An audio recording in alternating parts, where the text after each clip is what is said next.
Lecture સુધી આપણે આ જોયું હતું. તો ગઈકાલના લેક્ચર સુધી આપણે જોયું હતું ટપાલ દ્વારા પ્રશ્નાવલીની રીત અને આગણક દ્વારા પ્રશ્નાવલીની રીત.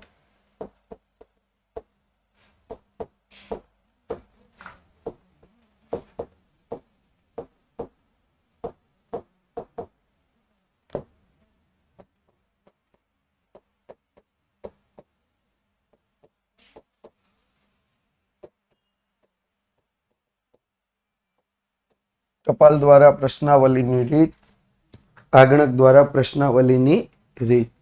તો જો લેટ સ્ટાર્ટ શરૂ કરીએ આજના લેક્ચરને. તો માહિતીનું એકત્રીકરણ, જેમાં આજે આપણે જોવાનું છે ગૌણ માહિતીના પ્રાપ્તિ સ્થાનો અને ગૌણ માહિતીના ઉપયોગમાં રાખવી પડતી સાવચેતીઓ. સાવચેતીઓ એટલે કે ગૌણ માહિતીનો આપણે ઉપયોગ કરવો હોય તો એમાં કઈ કઈ બાબતોનું ધ્યાન રાખવું પડે. એક તો પ્રાપ્તિ સ્થાન જોવાના છે ને બીજું એની સાવચેતીઓ જોવાની છે. ઓકે, રેડી બધા? કેટલા થયા? 195.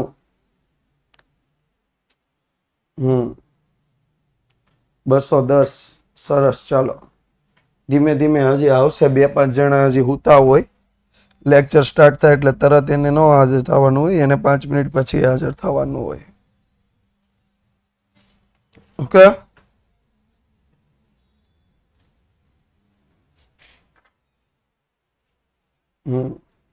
જો આવ્યો ને, ધીમે ધીમે આવે.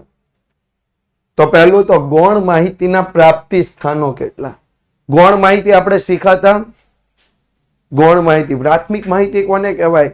તો જે માહિતી સંશોધક જાતે મેળવે એને આપણે શું કહીએ છીએ? પ્રાથમિક માહિતી. અને ગૌણ માહિતી કોને કહેવાય? કે જેમાં સંશોધક જાતે માહિતી મેળવતો નથી, પણ અન્યએ જે માહિતી મેળવેલી હોય એ માહિતીમાંથી પોતે સીધો ઉપયોગ કરી લે તો એને શું કહેવાય? ગૌણ માહિતી. ડન છે? આનો તફાવત આપણે જોયો તો યાદ છે? તફાવત કયા લેક્ચરમાં જોયો તો? આ બધા પાડે છે. કયા લેક્ચરમાં જોયો તો? કોને ખબર છે? અવાજ ઓછો નથી, અવાજ તો ફૂલ જ છે. તમારે ત્યાંથી વોલ્યુમ વધારો. હા, અડધાને જો ત્રીજા લેક્ચરમાં તફાવત યાદ આવ્યો. ત્રીજા લેક્ચરમાં તો આપણે પ્રત્યક્ષ તપાસ જોઈ લીધી હતી ભાઈ.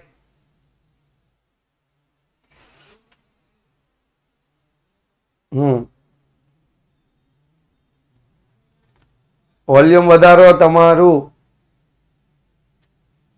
મારા તરફથી અવાજ ફૂલ હશે. મારો અવાજ અહીંથી ફૂલ જ છે ભાઈ. હાઈએસ્ટ સ્પીડ ઉપર અવાજ છે, મેક્સિમમ સ્પીડ ઉપર અવાજ છે.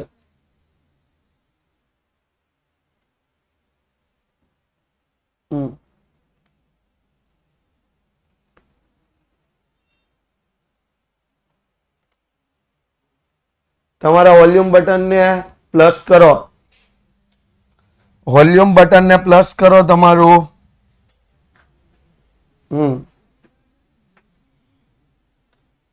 અને શું કહેવાય કે પછી જેને હેન્ડ્સ ફ્રી લગાવી હોય ને એને બહુ વધી જાય. એટલે અમે ઓન એન એવરેજ અવાજ ઉપર જ કામ કરીએ. હાલો, હવે રેડી? ચાલો પ્રાપ્તિ સ્થાનો પર વાત કરીએ. તો ગૌણ માહિતીના પ્રાપ્તિ સ્થાનોમાં પહેલું પ્રાપ્તિ સ્થાન આપણને આપ્યું છે. મુખ્ય 2 પ્રાપ્તિ સ્થાનો છે. મુખ્ય કેટલા પ્રાપ્તિ સ્થાનો છે? 2. ગૌણ માહિતીના મુખ્ય 2 પ્રાપ્તિ સ્થાનો છે. ફરીથી કહું છું, ગૌણ માહિતીના મુખ્ય 2 પ્રાપ્તિ સ્થાનો છે, જેમાં પહેલું પ્રાપ્તિ સ્થાન આપણને આપ્યું છે પ્રકાશિત પ્રાપ્તિ સ્થાન. બીજું પ્રાપ્તિ સ્થાન આપણને આપ્યું છે બિન પ્રકાશિત પ્રાપ્તિ સ્થાન. પ્રકાશિત એટલે જેને છાપીને જાહેર કરવામાં આવ્યું હોય એને શું કહેવાય? પ્રકાશિત પ્રાપ્તિ સ્થાન. બિન પ્રકાશિત, જેને છાપીને જાહેર કરવામાં આવ્યું ન હોય એને શું કહેવાય? બિન પ્રકાશિત પ્રાપ્તિ સ્થાન. હાલો, આમાં કોઈને કન્ફ્યુઝન, કાંઈ પૂછવાનું, કાંઈ કહેવાનું? પ્રકાશિત એટલે છાપીને જાહેર કરવામાં આવ્યું હોય, બિન પ્રકાશિત એટલે છાપીને જાહેર કરવામાં ન હોય. ઓકે, આ તો ઘણા નવા નામ છે, તો વધારે સ્ટુડન્ટ્સ લાગે છે મને. હા, એક્ઝામ્પલ આવશે ઉજાલા. હા, 1 મિનિટ. નો ક્વેશ્ચન્સ. એક કોમેન્ટ લઈ લો ત્યાં સુધી. નો ક્વેશ્ચન્સ.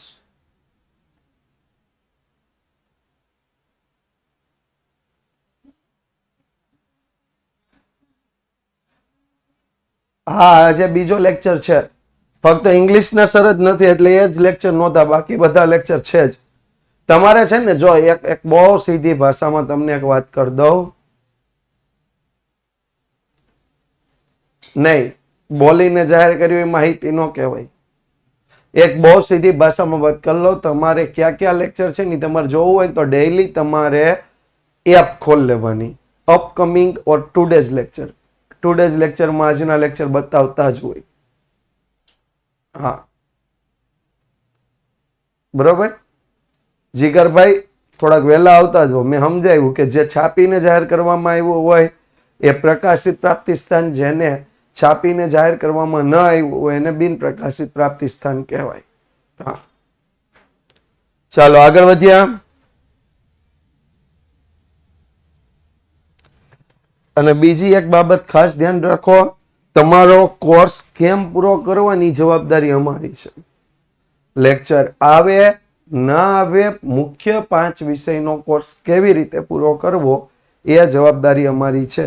અમારી પાસે એવું પૂરેપૂરું પ્લાનિંગ છે અમારી સીટમાં કે અમે આ ટાઈમે આ લેક્ચર કન્ડક્ટ આટલો અભ્યાસક્રમ પૂરો થવો જ જોઈએ.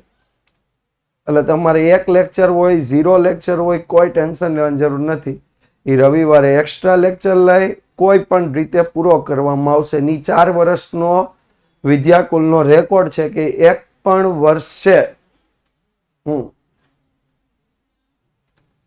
નહીં.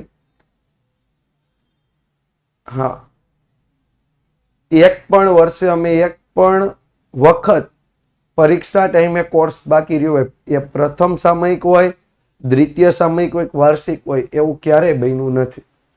અને કોઈ પણ સબ્જેક્ટમાં બન્યું નથી.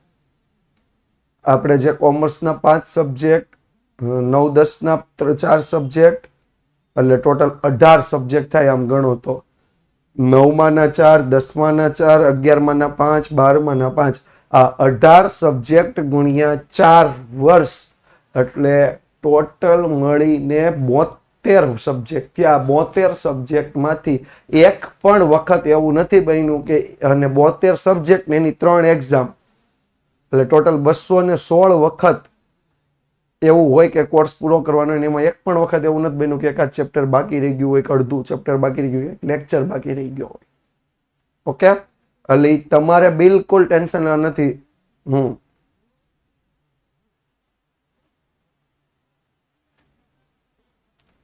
એ ઇંગ્લિશનો લેક્ચર સરે ત્યાંથી રીશેડ્યુલ કર્યો હતો, એટલા માટે આપણે રેગ્યુલર ટાઈમ ટેબલને અનુસરવાનું છે. રેગ્યુલર ટાઈમ ટેબલમાં બહુ બેઝિક છે. 5:15 સ્ટેટિસ્ટિક સોમ મંગળ બુધ, 5:15 એકાઉન્ટ ગુરુ શુક્ર શનિ, સોમ મંગળ 6:15 ઇંગ્લિશ, બુધ ગુરુ 6:15 ઇકોનોમિક્સ, શુક્ર શનિ 6:15 BA. આ બેઝિક ટાઈમ ટેબલને 1 કલાક માટે તમારે અનુસરવાનું છે. આમાં કોઈ પણ ચેન્જીસ હશે તો એ ગ્રુપમાં, જે આપણા ગ્રુપ બનેલા છે 11th-12thના બોયઝ એન્ડ ગર્લ્સને, એમાં માહિતી મૂકી દેવામાં આવશે. બરોબર. હા, કોઈ પણ ચેન્જીસ હશે તો. બાકી તમે કોલિંગ ટીમને ફોન કરો, એ કોલિંગ ટીમ શિક્ષકોને પૂછે, અથવા ઉપર જે સિનિયર મેનેજર હોય એમની સાથે વાત કરે, સિનિયર મેનેજર એજ્યુકેટર સાથે વાત કરે, એજ્યુકેટર એને જવાબ આપે, કોલિંગ ટીમને જવાબ આપે, કોલિંગ ટીમ તમને જવાબ આપે. એવું કાંઈ કરવાની જરૂર નથી. બરોબર, એવું કાંઈ કરવાની જરૂર નથી. ગ્રુપમાં બધી જ ડિટેલ આપે છે. ઓકે. હા, અને દરરોજને માટે એક બાબત યાદ રાખજો કે કોઈ પણ સંજોગોમાં તમારે સામેથી કોલ કરવાની જરૂર નથી. કાલે અમે જોયું હતું લગભગ 15 થી 20 વિદ્યાર્થીઓના કોલ. સર દરરોજ એક લેક્ચર આવશે. કાલ હું શું કહીને ગયો તો યાદ કરો. મારું વાક્ય કોને ખબર છે, યાદ કરો.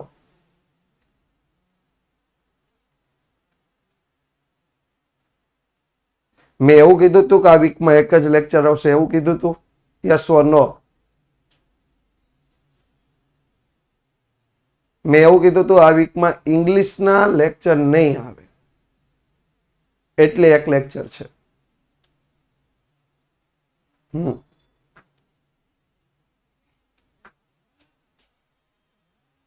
હા, તો કેતન સર નથી. કેતન સર આખું વીક તમારા લેક્ચર લે છે. હે, કેતન સર નો બાકીના 4 સર તો હાજર હોય ને, તો બાકીના સરના લેક્ચર તો આવે કે ન આવે? પેલા સમજો, વિચારો ને પછી તમે કોલિંગ સ્ટાર્ટ કરો. કેતન સર 2 દિવસનું 2 દિવસ સિંગલ લેક્ચર આવે, 9માં 2 દિવસ કન્ટિન્યુ સિંગલ લેક્ચર જ આવે છે. લ્યો, હા, 9માં 10 લેક્ચર જ આવે,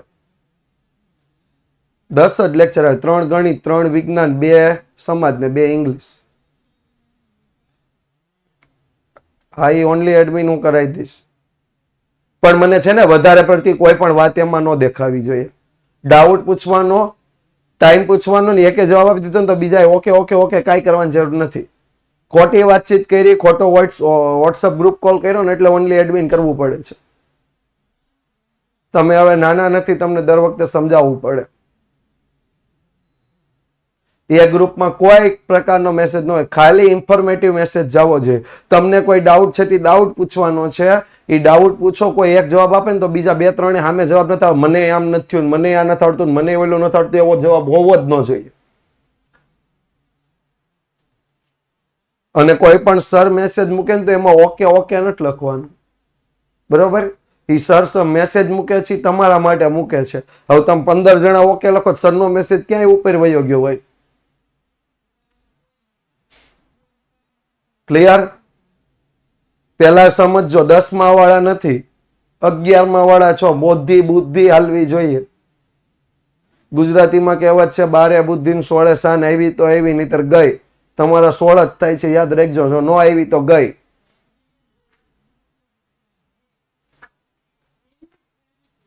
હાલો, વધ્યા આગળ. હા, આ ભાષણ દેવું નહોતું, પણ કાલે જે પરાક્રમ કર્યા ને એના કારણે ભાષણ આપવું પડ્યું.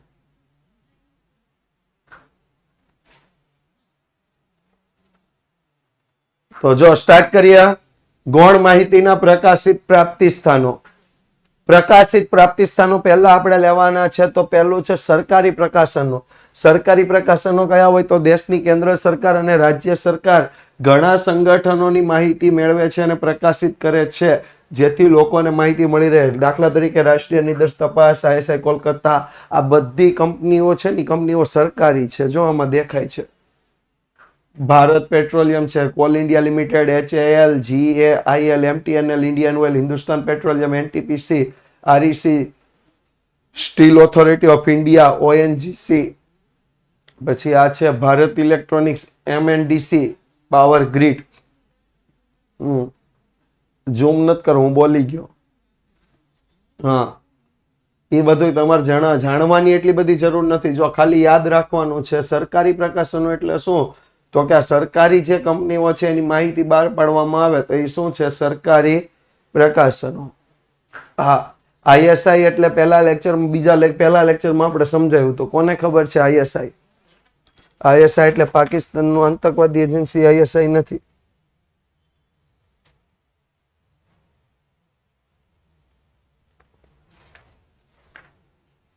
UPSC નથી.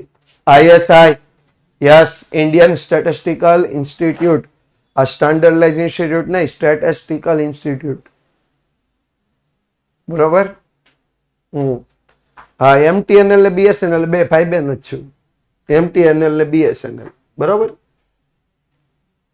હાલો, નેક્સ્ટ. એટલે આ સરકારી જે કાંઈ પણ સંગઠનો છે એની માહિતી મેળવીને પ્રકાશિત કરે, એના બુકલેટો બહાર પાડે, તો એમાંથી સરકારી પ્રકાશનોમાંથી સરકારી માહિતી મળતી રહે છે. બીજું છે અર્ધ સરકારી પ્રકાશનો.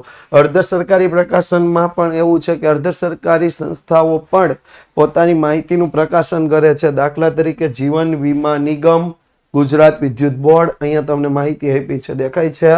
LIC, MGVCL. MGVCL એટલે શું થશે? MGVCL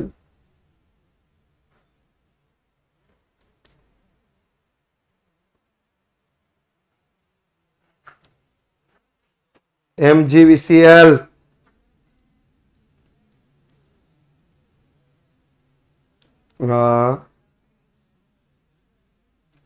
મધ્ય ગુજરાત વીજ કંપની લિમિટેડ, જે ખાસ કરીને અમદાવાદ, મહેસાણા, બરોડા આ બધે વિદ્યુત પૂરો પાડે છે. જ્યારે અહીંયા અમારા સુરત બાજુ છે DGVCL, દક્ષિણ ગુજરાત વીજ કંપની લિમિટેડ. સૌરાષ્ટ્રમાં આવશે PGVCL, પશ્ચિમ ગુજરાત વીજ કંપની લિમિટેડ. અને ઉપર બનાસકાંઠા સાબરકાંઠામાં આવશે UGVCL, ઉત્તર ગુજરાત વીજ કંપની લિમિટેડ. હા, જામનગરમાં PGVCL આવ્યો. VSL નહીં, VGVCL. તો આ બધી જ કંપનીઓ દર વર્ષે પોતાના પ્રકાશનો બહાર પાડે કે એમણે કેટલા યુનિટ વીજળી વેચી, કેટલી આવક થઈ, કેટલો ખર્ચ થયો. હા, આ દરેકે દરેક બાબતો શું કરે છે એ ગુજરાત સરકાર, ગુજરાત વિદ્યુત બોર્ડ એટલે ગુજરાતની જુદી જુદી વીજ કંપનીઓ જે સરકારી વીજ કંપનીઓ છે એ પણ બહાર પાડે છે. હાલો, આમાં કોઈને કઈ પ્રશ્ન? સરકારી પ્રકાશનો એટલે સરકારી સંસ્થાઓ અને કંપનીઓ જે માહિતી બહાર પાડે. અર્ધ સરકારી પ્રકાશનો એટલે અર્ધ સરકારી સંસ્થાઓ અને કંપનીઓ જે માહિતી બહાર પાડે. આપણે ફક્ત નામ યાદ રાખવાના છે, અંદરની ડિટેલ કોઈ યાદ રાખવાની જરૂર નથી. બરોબર? ત્યાર પછી ત્રીજું છે આંતરરાષ્ટ્રીય પ્રકાશનો એટલે આંતરરાષ્ટ્રીય વૈશ્વિક આંતરરાષ્ટ્રીય સંસ્થાઓ પોતાની માહિતી આપે છે. આંતરરાષ્ટ્રીય નાણાં ભંડોળ, IMF, international monetary fund, world bank, સંયુક્ત રાષ્ટ્ર સંઘ એટલે યુનાઇટેડ નેશન ઓર્ગેનાઇઝેશન.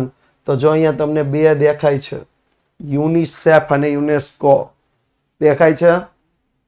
બે ના હેડક્વાર્ટર છે, યુનિસેફ અને યુનેસ્કો નું હેડક્વાર્ટર.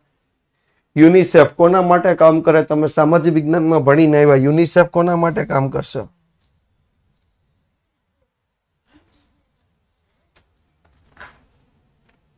બાળકો માટે. યસ, વિશ્વભરના નાના બાળકો માટે જો કોઈ સંસ્થા કામ કરતી હોય, ચિલ્ડ્રન માટે, 14 વર્ષથી ઓછી ઉંમરના બાળકો માટે, તો એ છે યુનિસેફ. યુનેસ્કો, યુનેસ્કો નું કામ શું છે?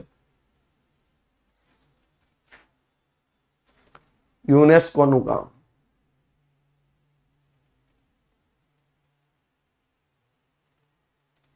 ઐતિહાસિક સ્થળોની. હા, એટલે ટોકમાં હેરિટેજ ખાલી એટલું નહીં, સાંસ્કૃતિક. હા, જો યુનેસ્કો નું પૂરું નામ છે યુનાઇટેડ નેશનલ, બરોબર, United National Education and Social Science Cultural and Organization. એટલે શિક્ષણને લગતું કામ કરશે, વિજ્ઞાનને લગતું કામ કરશે, ઐતિહાસિક કલ્ચરને લગતું કામ કરશે. જીનત, મારો અવાજ ફૂલ છે બેન? તમારો ત્યાંથી વોલ્યુમ ઓછો છે, તમે વોલ્યુમ વધારો. બધાને અવાજ ફૂલ જ આવે છે અને અહીંયા મેક્સિમમ અવાજ આવે ને એટલો અવાજ છે. તમારું ત્યાંથી વોલ્યુમ બટન ધીમું છે. બરાબર? હા, એટલે જો ફરીથી કહી દઉં, હા ફરીથી કહી દઉં તો એક છે એજ્યુકેશન, શિક્ષણને લગતું કામ. બીજું સાયન્ટિફિક એટલે વિજ્ઞાનને લગતું કામ. હા, તો તમારો સ્પીકરમાં પ્રોબ્લેમ છે, હેન્ડ્સ ફ્રી લગાવી દો. હેન્ડ્સ ફ્રી લગાવો, હેન્ડ્સ ફ્રીમાં પ્રોબ્લેમ, સ્પીકરમાં પ્રોબ્લેમ છે. હા, અહીંથી મેક્સિમમ અવાજ થઈ ગયો છે.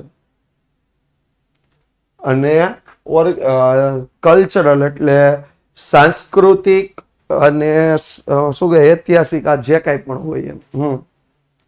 કલ્ચરલ એટલે સાંસ્કૃતિક, સંસ્કૃતિ થઈ ગઈ, હેરિટેજ થઈ ગયું, બધું જ આવી ગયું, હિસ્ટ્રી આવી ગઈ, આ તમામ પ્રકારનું. બરોબર? તો આ જે સંસ્થાઓ છે એ પણ ઘણી વખત પોતાનું શું બહાર પાડે છે? એ પણ ઘણી વખત પોતાના પ્રકાશનો બહાર પાડે છે. અને એ પ્રકાશનોનો આપણે જે ઉપયોગ કરીએ છીએ એ આપણા માટે શું થશે? તો કે એ આપણા માટે વૈશ્વિક આંતરરાષ્ટ્રીય સંસ્થાઓની જે માહિતી છે એ માહિતી થશે. નેક્સ્ટ વાત કરીએ તો સ્થાનિક સ્વરાજ્યની સંસ્થાઓ, સ્વાયત્ત સંસ્થાઓ, નગરપાલિકા, જિલ્લા પંચાયત, આવું તમામ વસ્તુ આવે. બરાબર, સ્થાનિક સ્વરાજ્યની સંસ્થાઓ પણ માહિતી બહાર પાડે. દાખલા તરીકે મેં અહીંયા જે લખ્યું છે દેખાય છે. એક છે એએમસી, અમદાવાદ મ્યુનિસિપલ કોર્પોરેશન. સાંભળ્યું છે ને? અમદાવાદમાં રહેતા હશે અને બધાએ સાંભળ્યું હશે. સુરતમાં રહેતા હશે અને એસએમસી આવતું હશે. વડોદરામાં રહેતા હશે અને વીએમસી આવતું હશે. રાજકોટમાં રહેતા હશે અને આરએમસી આવતું હશે. જામનગર વાળાને જેએમસી, જુનાગઢ વાળાને જેએમસી. યસ, એએમવી ને એએમસી.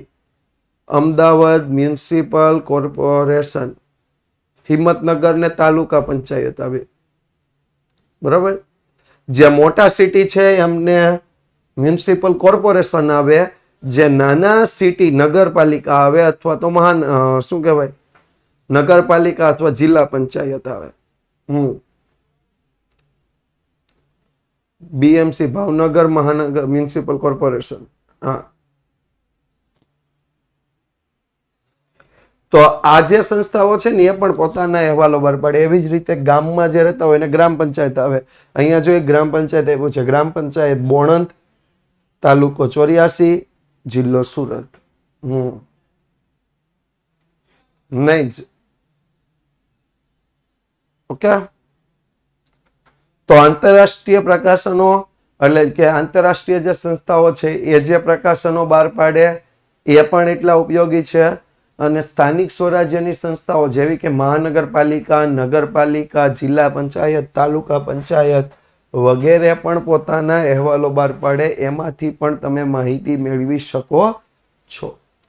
નેક્સ્ટ વાત કરીએ તો સંશોધન સંસ્થાના અહેવાલો એમના પ્રકાશનો બહાર પાડે છે. દાખલા તરીકે Ahmedabad textile industries research association, એટલે અમદાવાદની ટેક્સટાઇલ ઇન્ડસ્ટ્રીઝનું રિસર્ચ એસોસિએશન છે. Physical research laboratory, institute of economic growth, આવું તમને એકાદું નામ જે સંશોધન કરતી હોય, નવા સંશોધન કરતી હોય ને એવું નામ તમને યાદ હોય કે એમના અહેવાલો પણ મળતા હોય કે નહીં?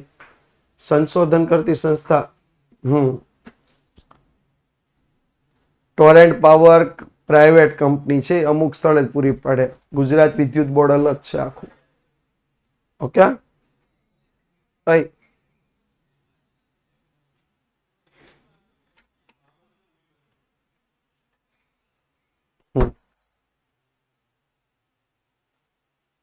હાલો, સંશોધક સંસ્થા. આ ટોરેન્ટ અમદાવાદમાં હોય ને ઘણી બધી જગ્યાએ હોય, પણ એ પ્રાઇવેટ કંપની છે એટલે બધી ન લાગુ પડે. અમુક સંસ્થા પૂરતું, અમુક એરિયા પૂરતું મર્યાદિત છે. જીએનએફસી નહીં આવે. જીએનએફસી સહકારી મંડળી છે.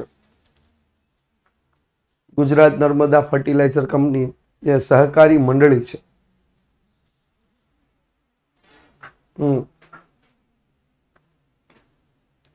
હાલો, બીજું કાંઈ? આઈઝી નામ જ પહેલી વખત સાંભળ્યું. આઈઝી એટલે શું? શ્રેયાબેન, આઈઝી નું ફૂલ ફોર્મ?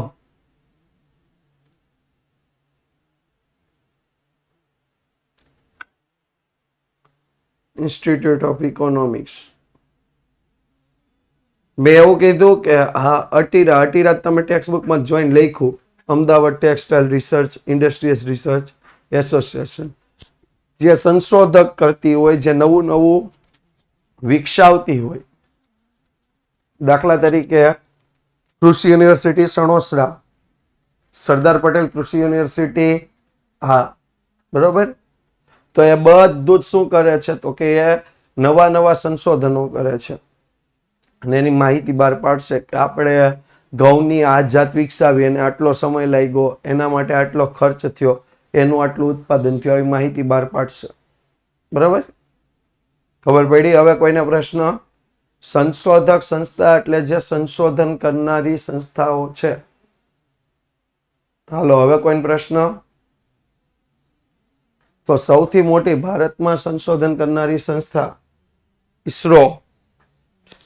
સાંભળ્યું છે ને નામ? ગયા વર્ષે આપણે ચંદ્ર પર પહોંચાડ્યું હતું, તો એ પણ પોતાની માહિતી બહાર પાડશે ને. તમે ન્યૂઝપેપરમાં ઘણી વખત વાંચ્યું હતું 2019-20માં જ્યારે આપણે મંગળ પર પહોંચ્યા ત્યારે આપણે સાંભળ્યું હતું, યાદ છે કે મંગળ પર પહોંચવાનો ખર્ચ ₹7 થયો હતો, કિલોમીટરના ₹7 થયો હતો. આવી બધી માહિતી એ લોકો બહાર પાડે છે. ઓકે, તો આ શું કહેવાય? સંશોધક સંસ્થા. એવી રીતે વૈજ્ઞાનિક સંસ્થાઓ પણ ઘણી બધી હોય.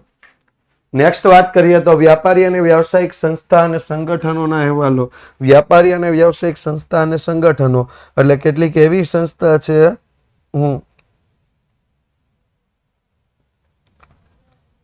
કેટલીક એવી સંસ્થા છે કે જેમને પોતાની શું કહેવાય સંગઠન બનાવેલા છે.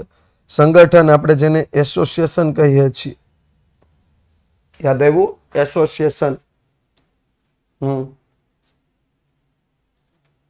પ્રકાશન એ જાહેરાત કરવું કે નહીં, માનવું કે નહીં? આ માની શકાય ને. પ્રકાશન એક પ્રકારનું જાહેરાત નથી, એક પ્રકારની માહિતી આપતું છે, જર્નલ છે.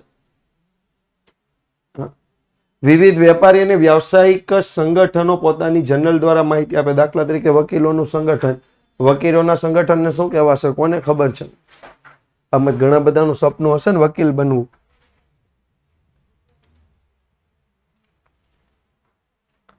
વકીલોના સંગઠન. Yes, bar council of India. Bar council of India. CA ની સંસ્થા ICAI. ઘણા બધાને સીએ બનવું હશે. સીએ બનવું હશે તો ICAI નું ફૂલ ફોર્મ શું છે? હા, સીએ બનવા માટે કોઈ કોલેજમાં જવાની જરૂર નથી. ICAI નો મેમ્બર બનવું પડે. ICAI. The Institute of Chartered Accountants of India.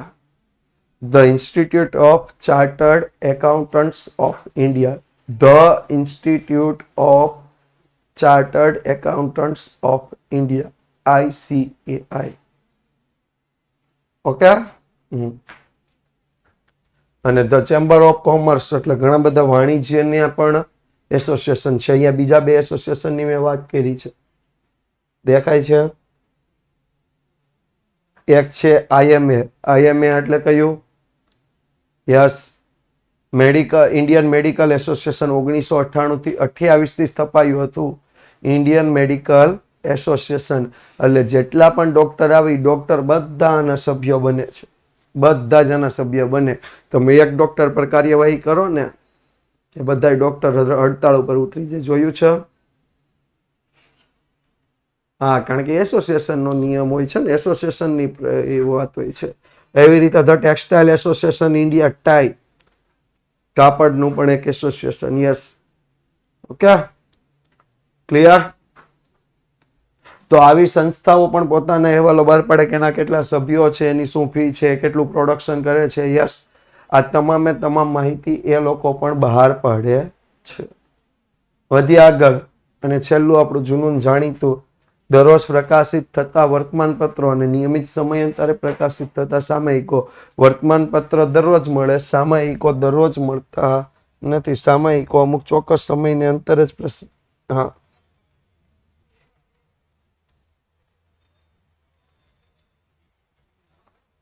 કે દરરોજ પ્રકાશિત થતા વર્તમાનપત્રો અને નિયમિત સમયાંતરે પ્રકાશિત થતા સામયિકો દ્વારા પણ માહિતી મેળવી શકાય છે. શેનો રિધમ? ભાઈ આન્સર આપો. ફરીથી પ્રશ્ન પૂછો. તમારો પ્રશ્ન જ નથી દેખાડો. રિધમના પ્રશ્ન પછી કોઈ કોમેન્ટ નહીં કરે. બોલો.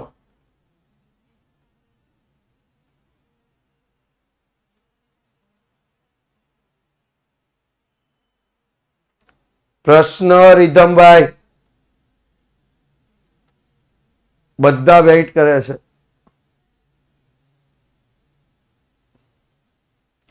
આવો પ્રશ્ન હોય વાંચો છે ને બધા પ્રશ્ન.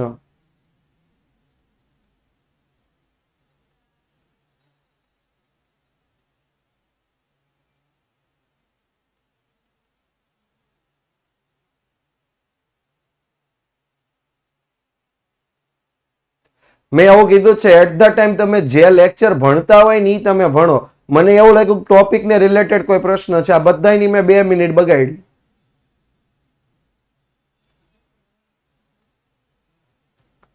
તે ટોપિક જે ભણતા હોય પ્રશ્ન કરો, વચ્ચે કોઈ એક પ્રશ્ન પૂછો તો સામયિકો એટલે શું? સામયિકો એટલે ચોક્કસ સમયાંતરે. દાખલા તરીકે ઈ મને પ્રશ્ન હું ધ્યાનમાં જ છે. દાખલા તરીકે તમે ચોક્કસ સમયની અંતરે જે માહિતી બહાર પાડવામાં આવે એક પુસ્તક દ્વારા, અથવા દાખલા તરીકે તમે જોવો છો દિવ્ય ભાસ્કર, તમે ન્યૂઝપેપર તમારા ઘરે આવતું હોય તેમાં દર રવિવારે સન્ડે ભાસ્કર આવે, એને સામયિક કે મેગેઝિન કહેવાય. બરોબર? ગુજરાત સમાચાર તમારા ઘરે આવતો હોય તેમાં દર શનિવારે ઝગમગ આવે. એવી જ રીતે સંદેશ આવતો હોય તો કિડ્સ વર્લ્ડ આવે. આવું આવે છે ને, જે ફિક્સ હોય, જેને આપણે પૂર્તિ કહીએ છીએ. એક પ્રકારનું શું છે? સામયિક કે મેગેઝિન. દર એનો વાર ફિક્સ હોય. એ રવિવાર એટલે રવિવાર પેપર ન આવવાનું હોય તો એ સોમવારે સન્ડે ભાસ્કર ન મોકલે. રવિવારે આવવાનું હોય તો રવિવારે જ આવે. શનિવાર જે દિવસે પેપરમાં રજા હોય તો એ રવિવારે નો કિડ્સ વર્લ્ડ કે ઝગમગ મોકલે.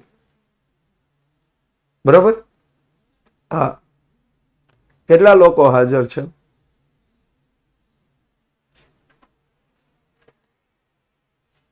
જો મિત્રો, બહુ સીધી ભાષામાં કહું, અમને તમારી સાથે કોઈ પણ એવો સંબંધ નથી કે અમારે તમને વારંવાર સૂચના આપવી પડે, તમારી પર કોઈ ગુસ્સો કરવો પડે. બિલકુલ અમે ઈચ્છતા નથી, કારણ કે અમે તમને જોયા પણ નથી. We are very soft for you.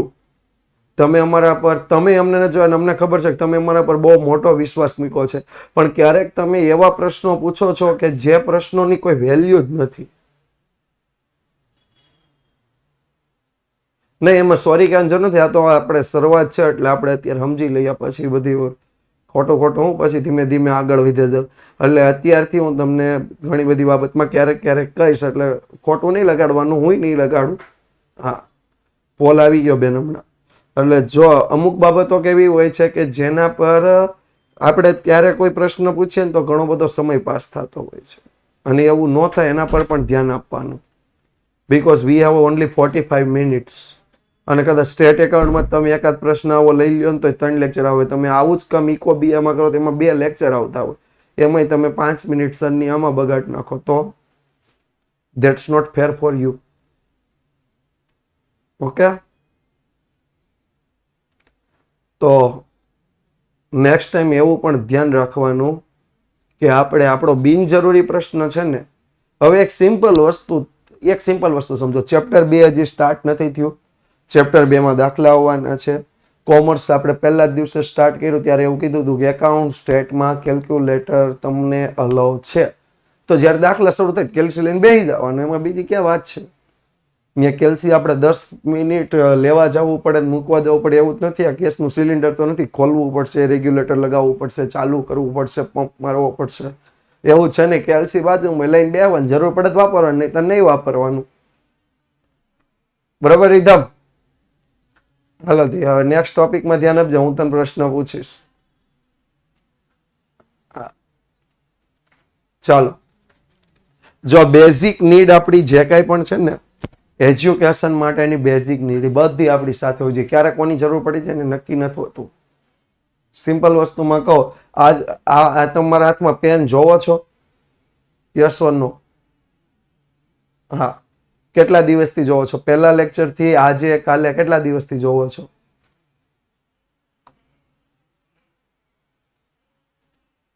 પહેલા લેક્ચરથી જોવો છો. મારામાં કાંઈ લખવાનું છે? કાંઈ લખવાનું આવે છે? નહીં. પણ હું હારે રાખું, ક્યારે આની જરૂર પડી જાય કઈ નક્કી ખરું? બરાબર? એટલે એક બાબત ઉપર ધ્યાન રાખવાનું કે આપણા માટે જેટલું બેઝિક છે, તમારે નોટબુકની જરૂર પડતી હોય, તમારે ટેક્સ્ટબુકની જરૂર પડતી હોય, તમારે પેન્સિલની જરૂર હોય, પેનની જરૂર હોય, બધું લઈને જ લેક્ચર ભણવા બેસવાનું. તમે સ્કૂલે જાઓ તો સ્કૂલે કેટલી વસ્તુ તમે લઈને જાઓ એટલે બધી જ વસ્તુ લઈને બેસવાનું. સ્કૂલ તમારા ઘરે આવી છે એવું સમજવાનું. સવારે તમે સ્કૂલે જાઓ છો, બપોર પછી સ્કૂલ તમારા ઘરે આવે છે. ચાલો જોઈએ. આપણો દેશ ખૂબ જ વિશાળ છે, ઘણા બધા પ્રકારના શું કહેવાય ન્યૂઝપેપર બહાર પાડે છે, જોઈ શકો છો. ઘણા બધા પ્રકારના મેગેઝિન બહાર પાડે છે. ઓકે, તો આપણે 7 પ્રકાશિત પ્રાપ્તિ સ્થાનો જોયા. પહેલું સરકારી પ્રકાશન, બીજું અર્ધ સરકારી પ્રકાશન, ત્રીજું આંતરરાષ્ટ્રીય સંસ્થાના પ્રકાશન, ચોથું સ્થાનિક સ્વરાજ્યની સંસ્થાના પ્રકાશન, પાંચમું સંશોધક સંસ્થાના અહેવાલ, છઠ્ઠું વ્યાપારી અને વ્યવસાયિક સંગઠનના પ્રકાશનો અને સાતમું વર્તમાનપત્ર અને સામાયિકો. ડન. આપણે આ નામ યાદ રાખવાના છે. કદાચ 3 ગુણમાં પૂછાય ને નામ પૂછાશે. ત્યાર પછી કેટલીક એવી માહિતી છે જેને બિન પ્રકાશિત ગૌણ માહિતી કહે છે, જેને ક્યાંય પ્રકાશિત કરવામાં આવેલી હોતી નથી. જેને ક્યાંય એટલે ક્યાંય કોઈ પ્રકાશિત કરવામાં આવતી નથી, કોઈને જાણ કરવામાં પણ આવતી નથી. તો આવી બિન પ્રકાશિત માહિતી કોઈ પણ એક ખાનગી સંસ્થા કે જાહેર સંગઠનો પાસેથી મેળવવામાં આવે છે. એ પ્રકાશિત કરતા નથી, પણ આપણે એને શું કરીએ તો કે આપણે એને વિનંતી કરીએ અને માહિતી મેળવીએ તો એને આ બિન પ્રકાશિત ગૌણ માહિતી કહેવાય. એક્ઝામ્પલ તરીકે અહીંયા તમે મોટા મોટા વ્યક્તિઓને જોઈ રહ્યા છો. ઓળખ શકશે કોઈ? આ પહેલા વ્યક્તિ કોણ છે? પહેલા વ્યક્તિ યસ, મિસ્ટર ગૌતમ અદાણી, અદાણી ગ્રુપના chairman. Second one Mukesh Ambani, the chairman of the Reliance Group. Third one is the Ratan Tata, current chairman of the Tata Industrials.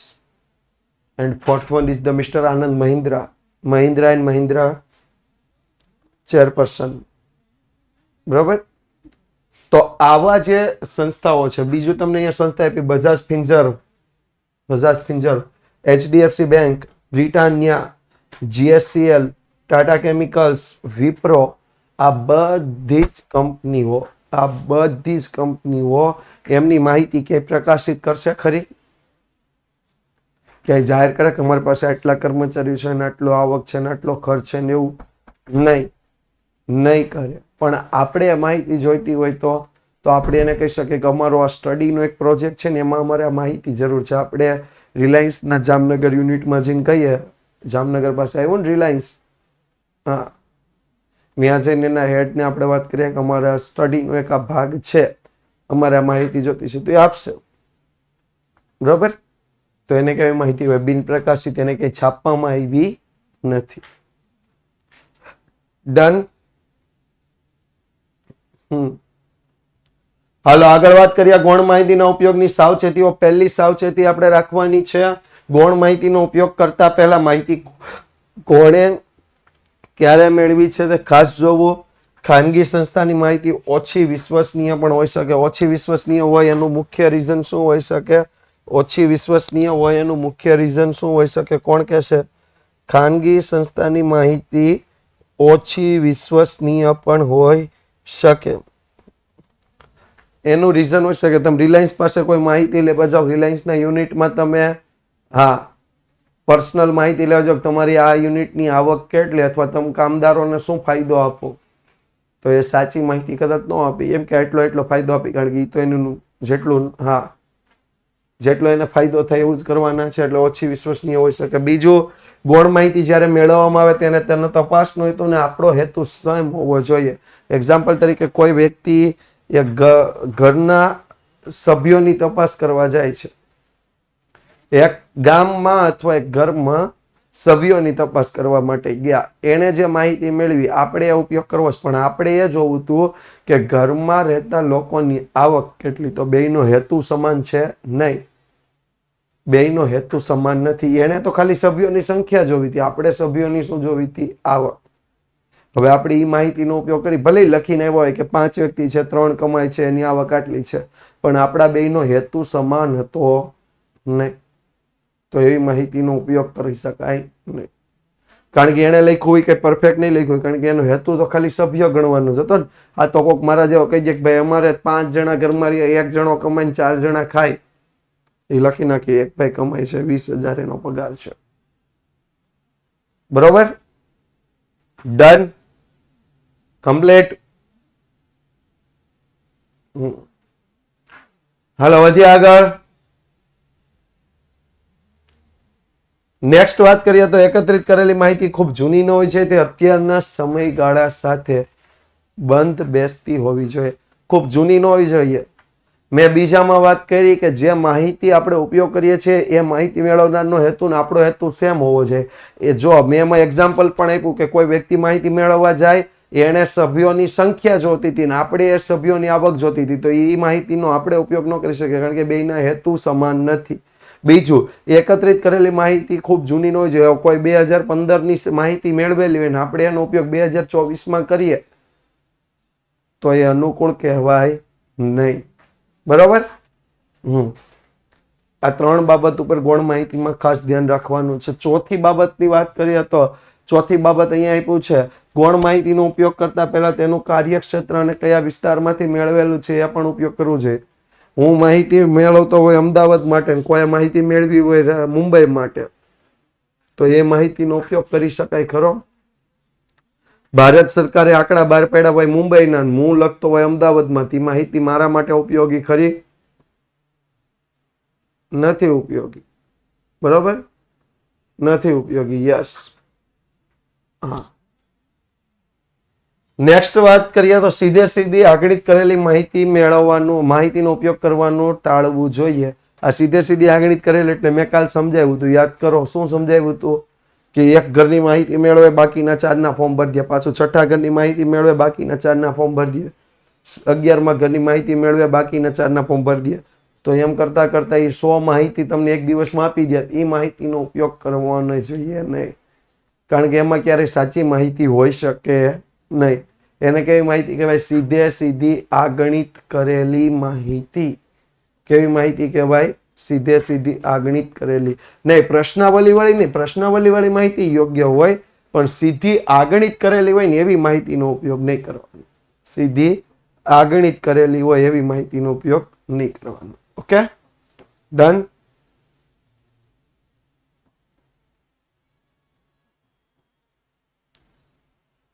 ત્રણ માર્ક્સમાં પ્રશ્ન પૂછાય. અને ગૌણ માહિતીનો ઉપયોગ કરતા પહેલા માહિતી તપાસની કઈ રીત છે ને જાણવું જોઈએ. આપણે તપાસની રીત જો યાદ છે, પ્રત્યક્ષ તપાસ, પરોક્ષ તપાસ અને પ્રશ્નાવલીમાં 2 રીત, ટપાલ દ્વારા પ્રશ્નાવલી અને આગણક દ્વારા પ્રશ્નાવલી. નહીં, સ્વાધ્યાય નથી લખવાની, બધી સૂચના આપો ત્યારે ધ્યાન. તો આપણે જ્યારે પણ કોઈ માહિતીનો ઉપયોગ કરીએ ને તો એ પહેલા જાણી લેવું કે આ પ્રત્યક્ષ તપાસથી મેળવાયેલી છે, પરોક્ષ તપાસથી મેળવાયેલી છે, પ્રશ્નાવલીથી મેળવાયેલી છે. પ્રશ્નાવલીથી મેળવાયેલી છે તો કઈ પ્રશ્નાવલીથી મેળવાયેલી છે? કેમ? કારણ કે આ જાણશો ને તો તમને ખબર પડશે કે આનો લાભ ક્યાં છે અને ગેરલાભ ક્યાં છે. તો તમને ખબર પડશે કે આ વિશ્વસનીય વધુ હોય કે ઓછી હોય. Okay, clear? ડન. તો બસ આપણું ચેપ્ટર અહીંયા પૂરું. સ્વાધ્યાય લખવાનું નથી. તમે જે કાંઈ પણ નહીં, શોર્ટ્સમાં લખવાનું નથી, પૂરેપૂરું લખવાનું. તમે જે કાંઈ પણ આ ચેપ્ટર તમે આટલા દિવસ 6 લેક્ચરમાં આપણે પીડીએફ આવી છે, 6 લેક્ચરની પીડીએફ લખી નાખશો એટલે સ્વાધ્યાય સહિતની તમામ બાબતો આમાં આવી ગયેલી છે. ઓકે, તો આવનાર ચેપ્ટર આપણું આવતા વીકથી સ્ટાર્ટ થશે. ચેપ્ટર 2, માહિતીનું નિરૂપણ. અને ખૂબ જ મોટું ચેપ્ટર છે. લગભગ એમ કહી શકાય કે બહુ લોંગ સમય માટે ચાલવાનું છે આ ચેપ્ટર, 1 મહિનાથી પણ વધારે સમય માટે. બરોબર. તો થેન્ક યુ સો મચ. જોડાયેલા રહેજો વિદ્યાકુલ સાથે, વિદ્યાકુલ ગુજરાતી સાથે અને યુટ્યુબ સાથે, અને સાથે સાથે અભ્યાસ કરતા રહેજો. ચેપ્ટર પૂરું થઈ ગયું છે તો આ ચેપ્ટરની પીડીએફ ખાસ લખવાનું ભૂલાય નહીં. Thank you so much.